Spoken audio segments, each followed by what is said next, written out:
they are the largest group within the state legislature. I think also looking at partnering with the private sector, this is everybody's roads. These are everybody's trees. What we have here in Los Angeles is for everybody. That's the business community. That's the community of labor. That's the community of our residents. We need to work together to look at the needed resources to do this.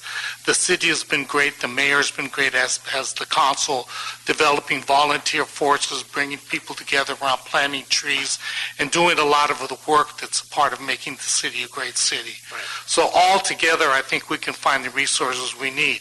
But there's going to be some tough decisions to be made and some tough things that we're going to have to put in front of the public and let them decide. And I think your idea about looking at the potential tax relative to dealing with the issue of our roads, we have to look at how that's going to be paid for, make sure it's equitable and fair, but we also have to provide which clearly is going to be the bang for their buck relative to public dollars. Right. So looking at potentially changing the level and the threshold for passing a bond for something like this at the state level is something we need to look at, and I know you already are doing that.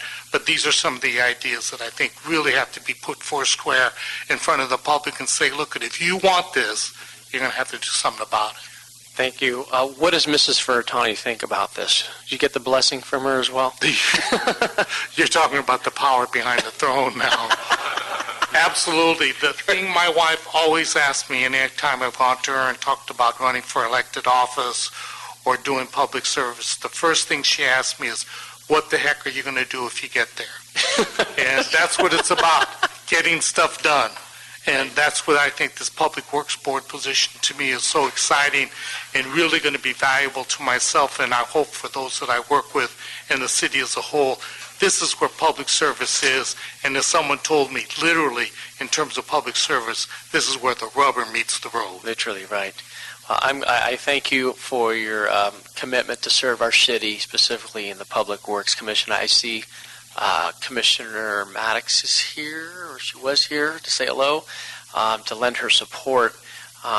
We do have one public comment card, or excuse me, one speaker card on this issue. If I can bring up Ronald Law to come up. Welcome.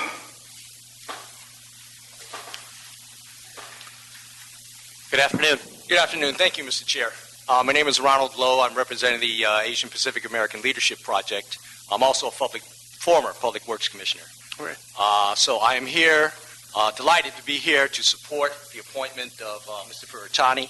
I think he's an excellent choice. I think he will bring many assets to the Board of Public Works, knowing what the job entails and having been there for 4 years. But I also want to state that Warren and I go back some 40 years. We look a little different today than we did as students out of UCLA. That puts you at, what, 50 years old? Yes, around there a little bit. But the one thing I can tell you through the 40 years, the one thing that has been consistent about this gentleman is that he has always put the people first. Yes. And as his legislative and public career record demonstrates, it is no different today, nor will it be any different when he assumes his position. I did see some Public Works staff here, and I want to tell you, you will love this man because when you go to him, he will roll up his sleeves to help solve problems, and he won't leave it at the staff's doorstep. He's that kind of guy. He's always been that way, and that's the one thing that I have always loved about him, is that he is always willing to roll up his sleeves, do what he needs to do, talk to who he needs to go to, find creative ways to solve solutions. And as many of your questions surrounded the issue about as we head into a situation with tight budgets, right. More demands of what we have to do, with his record, he brings a wealth of resources to this job. So I know that in his capacity, he will be able to call, find, and create solutions. Great. Thank you, Mr. Lowe. Thank you so much. So thank you for your service to our city as well, sir. Well, with that, I'm going to recommend approval of this appointment from the mayor's office, and we'll see you at City Council within the next few weeks. Right, Michael? Yes, it'll probably be next Wednesday. Next Wednesday. Fantastic. Thank you, Mr. Furutani, and we'll see you at Council Chambers. Thank you very much, Chairman. Thank you, sir. Joe. Right. With that, I'm going to approve items 2, 4, 5, 6, 7, 8, on consent. And just to Do we have any clarify, cards on those? we do not. And just to Okay. clarify, those are items number 2, item number 4, number 5, number 6, number 7, and number 8. Correct. Thank you. Okay, let's go to item number 3. Item number 3 is a report from the Bureau of Engineering relative to the vacation of an alley easterly of Main Street from Martin Luther King Jr. Boulevard to approximately 230 feet northerly thereof. Great. Thank you. I see some representatives here from the Accelerated Schools. I did get a letter from them dated March 15th this year, requesting condition 6B be revised to eliminate the requirement to widen Main Street and instead construct a dedicated parent-student drop-off lane. The letter also mentioned or contained an email from the California Department of Education requesting a drop-off lane to increase student safety, which we're all for. Anyone here from Councilmember Jan Perry's office? Do you have any objection to this? Seeing no objection, I think what we'll do is move forward with these recommendations, and that the recommendation will be to amend, Michael, the BOE report to add the following sentence to both recommendation A and recommendation B. The limits of the area shall be permitted to be adjusted. In addition, revise condition 6B to read, construct a dedicated parent-student drop-off lane as proposed on the revised site plan contained in attachment 2 of the March 19th communication from the public in Council File 13-0031.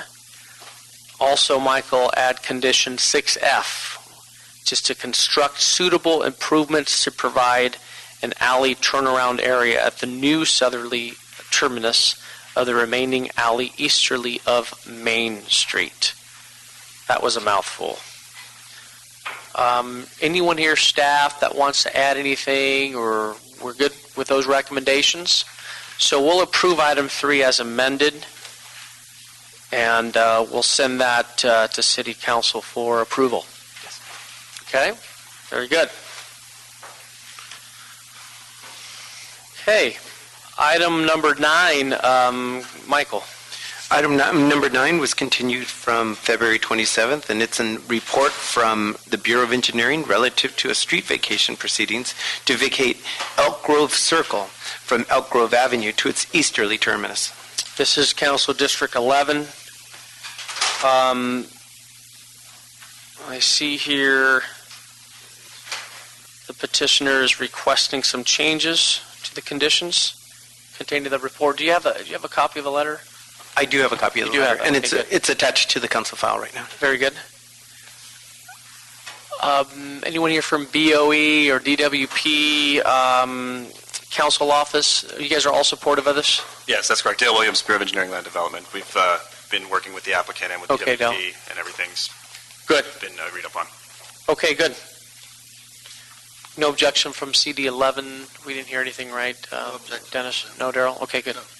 Okay, so the recommendation will be to amend conditions 6, 7, and 8 of the BOE report as described in attachment A of the letter from Latham and Watkins dated March 25th, 2013, and listed in Council File 12-0401 as communication from the public dated 3/27/2013. I also will approve the BOE report as amended. You got that covered on that item, Michael? Yes, I do. Fantastic. Thank you so much.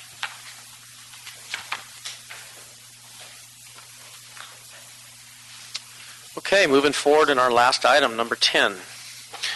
Item number 10 was continued from February 27th, 2013, and it's a motion from Councilmembers Reyes and Councilmember Buscaino relative to increasing the street damage restoration fee.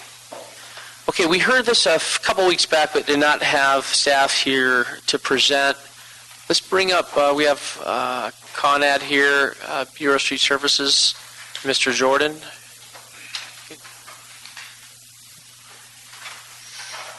If you come up and identify yourself for the record, please.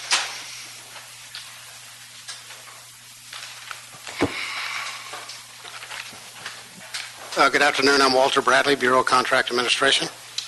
Good afternoon. Ted Jordan, Public Works General Counsel. Good morning. Hugh Lee from Bear Street Services. Okay, so paint a picture for us. A street damage restoration fee. Who pays for it and when is it paid? Hugh, you want to take that? Yeah. The fee is generally paid when any contractor or permittee proposes work in a street that's within the period of time that is in the ordinance where the excavation creates damage to the longevity of the street, and there's a fee that is attached to it. And do they pull a bond before they pull a permit to do street work? They have to do both. There's a bond and there as well as the fee for itself. The fee is to offset damage created to the pavement longevity. The bond is to ensure that all the work that is being promised is done properly. And the role of ConAd, the contract administration,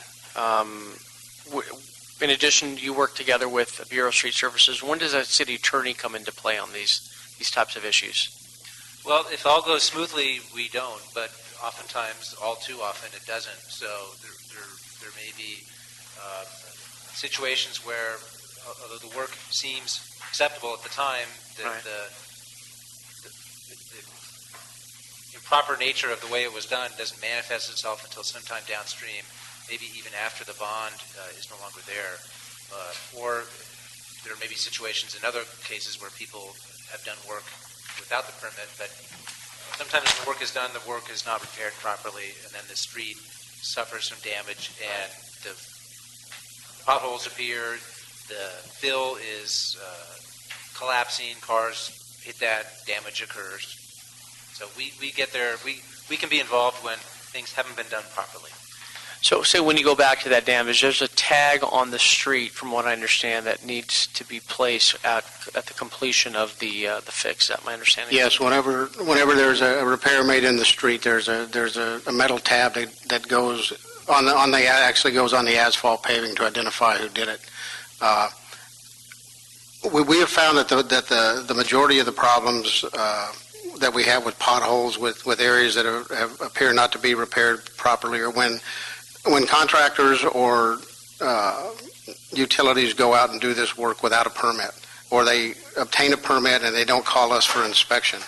Over the last few years... Walter, who's part of the permit policing of this? Do we have crews out there? Yes, we do. Yes, we have inspectors dedicated to only permit work. And during the last 5 years, we've averaged about 12,000 permits a year that we've inspected.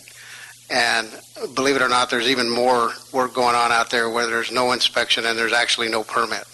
So whenever we don't know once those problems occur until something happens. Right, and we have we have people that are actually driving the city under the peak hours ordinance, making sure that people don't work during the peak hours time. But we also find people working in the street without permits. In violation of the permits, and when we find those people, we take appropriate action to make sure that whatever they're doing in the street is repaired. So walk us through the violation procedure when they're found in violation. What happens next? If they're in violation of the peak hours, they're just issued a citation. If they're in violation, if they don't have a permit, then they're made to repair the street to our satisfaction.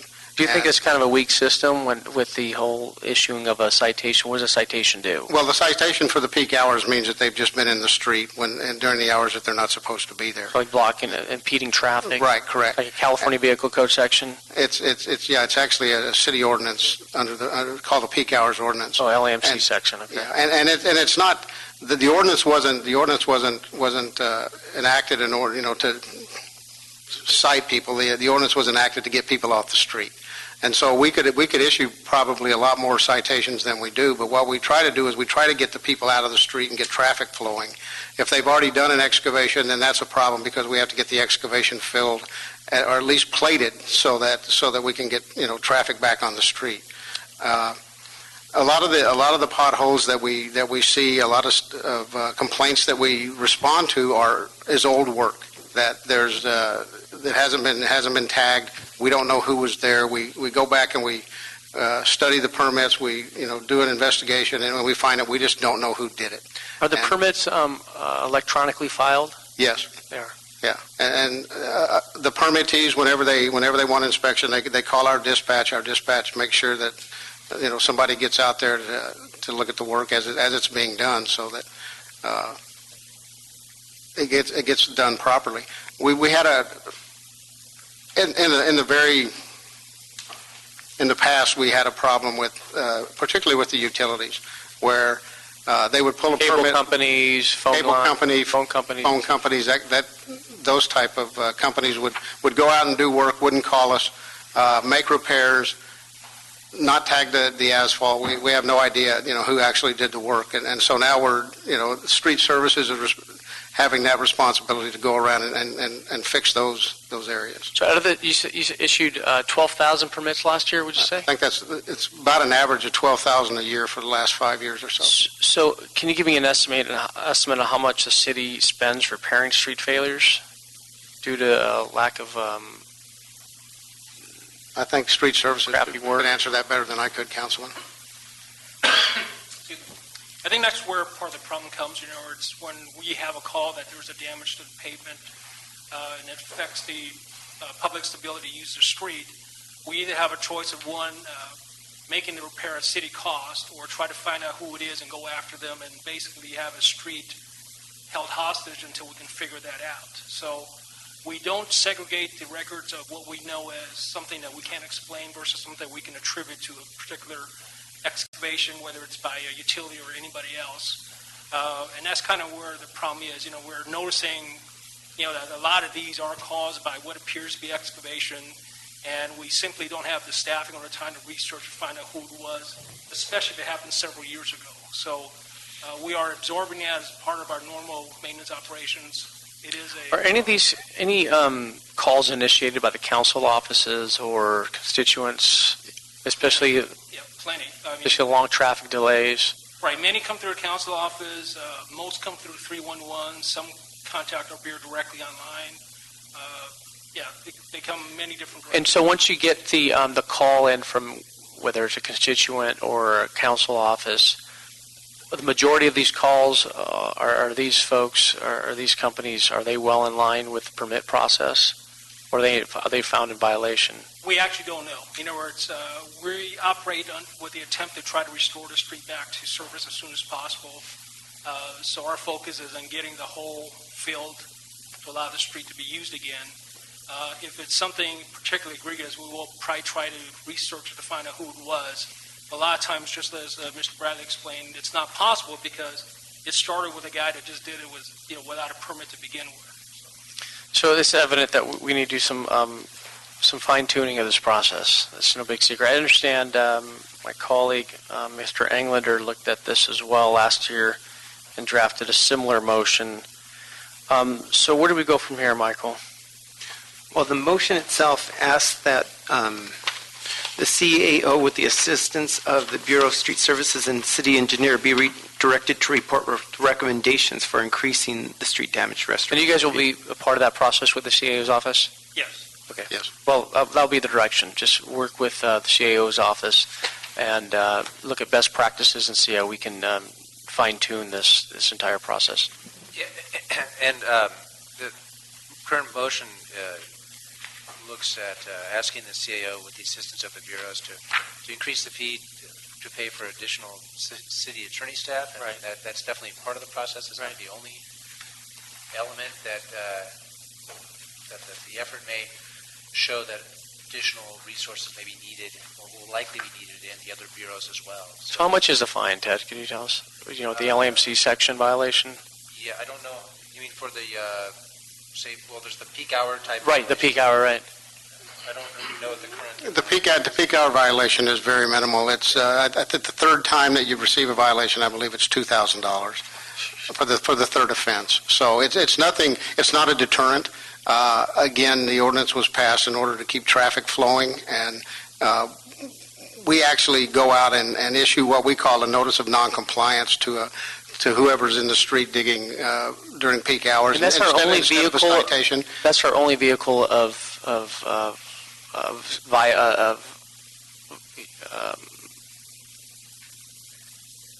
giving. My mind went on a blank here. So the only way of giving them a citation would be just this peak hour. Right, unless of course they were violating, they were a parking violation or a lane violation, then street services could come out and cite them for that. But again, those penalties are so minimal, it's really not a deterrent. So what's a violation of not pulling the proper permit? There is no penalty for that. No penalty for that. Okay. And we're going to fix that with this motion. Yeah, we're looking at a lot more than just, any one part, because Okay. there's lots of potential problems. Very good. Would you like to approve that as amended and include the language, as Mr. Jordan just stated, and additional resources as may be needed? Yes, we'll do that. Anything else? Okay. Thank you, gentlemen. Okay, with that, last item, right? That was the last item. However, on item number 2, Yes. in order to remove some of the ambiguity, would it be possible to approve that as amended and include the word honorary? It's That's the street naming? street naming, and just for it to state, and Wilton Place between 39th Street and Martin Luther King Boulevard honorarily as, so that way there's no... Okay, so we'll add that as amended. yes. Okay, we'll do that. Great. Thank you very much. Thank you. With that, Public Works Committee is now adjourned. Thank you.